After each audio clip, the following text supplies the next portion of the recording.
And we should talk about the golf, Nathan. You haven't been to the Masters, have you? No. Someday. Like everybody else who's never been to the Masters. And the more previews you listen to, the more envious you become of those who have been. Malachy Clerkin was on Golf Weekly last week talking about his trips in, I think it was 2009 and 2010. And the incredible thing about the Masters is it looks sensational on TV. It looks like this special place where it's just so pristine. And then everyone who's ever been says, oh, it's actually better in person. It is better. It's Disneyland. Except not as many people get to go. Well, yeah. Well, like, I mean, do you subscribe to the sort of murky legends that surround Augusta National, like spray painting the grass to give it that extra tint on TV? Well, what's wrong with that? I'm just wondering if you kind of accept that Every as part of the GA deal. groundsman in the country is like, shut up, Owen. I was going to say every greenkeeper in the country, like, what do you think we do with all the divots? Anytime our course is going to be on TV, we spray paint them green.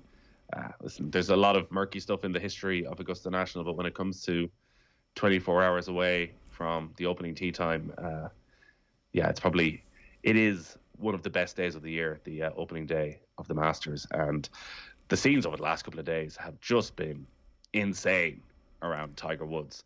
Like, this has not been a Masters so far. It has been the Tiger Woods show. And that line that is rolled out again and again about, Tiger doesn't move the needle. Tiger is the needle. It has never been more in evidence than this week. You look online. We were doing our Golf Weekly preview yesterday, and it was up on Monday night. Try to do various bits of research and watch press conferences. You go on any of the American golf websites, all you can find is wall-to-wall Tiger Woods. Every minute of his day tracked. Every bit of history, every great victory is there, and nobody else matters, which may work perfectly into their hands. Scotty Scheffler is the world number one, guys. He's the world number one going into this tournament. Like, nobody bothers me this week. Nobody gives a damn about me this week because I'm not Tiger Woods. I did see some Rory press conferences and some Rory stuff. Is that just that we're getting it in the Irish media because there's more interest in it, or is he still, adjacent to abutting the needle? I think he's a distant number two to Tiger. There's always going to be an interest in Rory because our entire conversation around Rory McIlroy changes dramatically if he was to turn up this week and win, because he has won the career Grand Slam, something no European has ever done. Everything that's gone on over the last 8 years and his struggles in majors and the question marks that have been there are instantly forgotten if he turns up at Augusta this week and wins the tournament and wins that career Grand Slam and a fifth major title. Now, he's probably never come into a major in worse form, in a more low-key manner. Like, nothing has really happened from this year. He's driving the ball quite well, but his approach play has been atrocious. And last week he missed a cut in Texas, and there's any amount of footage of McIlroy, middle of the fairway, 140, 150 yards away from the green, and his next shot is in a part of the course that wasn't even on screen when you were looking down at the shot. So that's been his biggest issue. Around the greens, his chipping is really good. Putting isn't that big an issue around Augusta because it's all about experience. It's a difficult place to putt for anybody. McIlroy's not the greatest putter in the world, but he has so much experience. Like, this is his 14th time playing at the Masters. Sergio won it on his 19th appearance, but it's very rare for somebody to play this often at the Masters and get your first victory. So a lot of the stats go against Rory. I think if he wasn't in such poor form, if he's shown anything over the last 4 or 5 weeks, when you look at that weather forecast, the amount of rain that's been due to fall, ordinarily we would say this is prime Rory McIlroy conditions. So maybe with Tiger taking all the headlines, maybe with Rory not having to do 50 interviews talking about the career Grand Slam, maybe, just maybe, he can rock up this week and he can get his approach play in order and he can putt well and he can pull off what it feels like would be a bit of a shock at this stage. Yeah, it'd be but huge. I don't see it. It'd be a huge shock, really. Like, we're not at the level here where we're talking about him as a contender, like genuinely, where we think that's going to happen. It's more you would be hopeful for him that something good can happen, but there's no evidence. But he has the talent. He has the talent, and he knows how to play this course. Like, he has shot very low numbers around this course all the time, so that isn't an issue. We still don't know what would happen, if he was in contention in the back nine on a Sunday, because he just hasn't been there since, he found that house off the 10th back in 2011. Like, he hasn't been in contention in the back nine. He played in the final pairing with Patrick Reed, was it back in 2018, and he was sort of gone within, well, even a couple of holes mentally, I think he was gone, but he was gone out of contention by the time they hit the back nine. So you'd love him to be there it is electrifying when McIlroy's in contention, because if he gets in contention, he is playing well. He is back to his very best. But it's hard to make a case based on what we've seen from him so far this year. What is the prospect of Tiger doing anything? Like, is Tiger making the cut a huge, like, that would be the story, really, if Tiger can make the cut? Or, I mean, he says he's there to win, and that's the back page headline, and he can't say anything else, because that's the whole point of his incredibly aggressive, competitive nature. But there's no way he can come back from not having played any golf, is there? No. There's no way Tiger Woods can win this. Like, it goes without question. It is the greatest story in the history of all sport if Tiger Woods was to rock up here this week and win the Masters. So he said in his press conference... Until Mayo wins Sam this year, obviously, but go on. Obviously. He'll have a few months of glory before Mayo steal in there. Asked, do you believe I can win? I do. And that is the headline. But then as he spoke in his press conference about what he's gone through over the past year, 3 months in a hospital bed. Now, they transferred the hospital bed to his front room at one stage, but he still couldn't get out of it. So this time, 3 months ago, he was still stuck in his hospital bed with a leg broken in 2 places, had smashed up his ankle, all sorts of other injuries.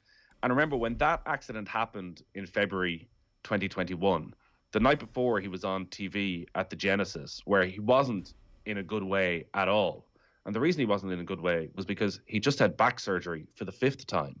So there were already concerns even then as to whether Tiger could get anywhere near where he was in 2019. He looked like he was really suffering. He was struggling out on the golf course. So to go from a place where his body is absolutely battered and bruised, and he says he can swing the club, and he says his swing is in good shape, and he can hit the ball the way he wants to hit the ball. He admitted that his issue this week is walking. And Augusta National is a tough walk. Brooks Koepka went to Augusta over the last couple of years, and he's had his own knee injuries and leg injuries, and said how difficult it was trying to get around the place. Like, even the fit young players really feel it, the intensity of having to get around and the pressure and just walking the course. So I cannot see any way that Tiger Woods turns up and wins this week. I think if he makes the cut, it's an unbelievable achievement. To not having played golf in well over a year, going on almost 18 months at this, they should not have played any golf, and to come up and win the biggest tournament in all of the sport for a 6th time with all the pressure. Geez, the more you talk about it, the more you would love it to happen.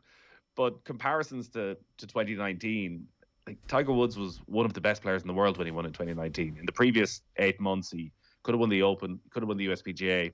He won the Tour Championship. He was back. He was fully back then. He was playing on a regular basis.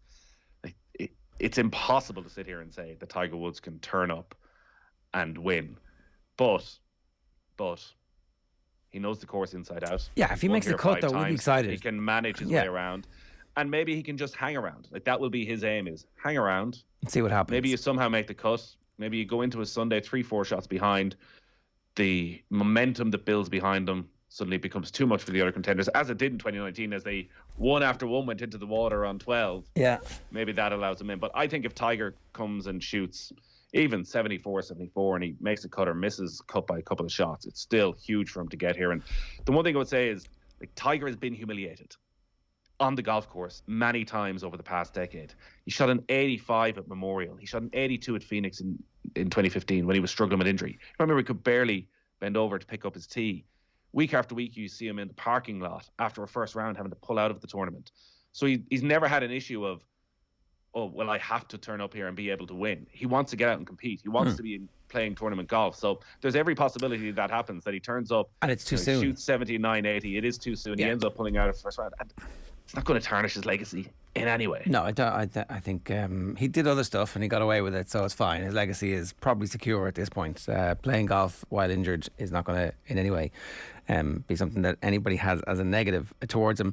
Mark has been in touch to say, I'm watching in Manchester airport departures after being at the Etihad for City's hard-fought 1-0 win last night. Excellent patience from City and superb play from Foden for the goal. I think we will score there. Maybe you just know that Atletico Madrid are going to ratchet up all of the dark arts, and it'll be interesting to see exactly how well that works for them. Ray says, them Atletico players were not happy with Grealish getting that Gucci deal.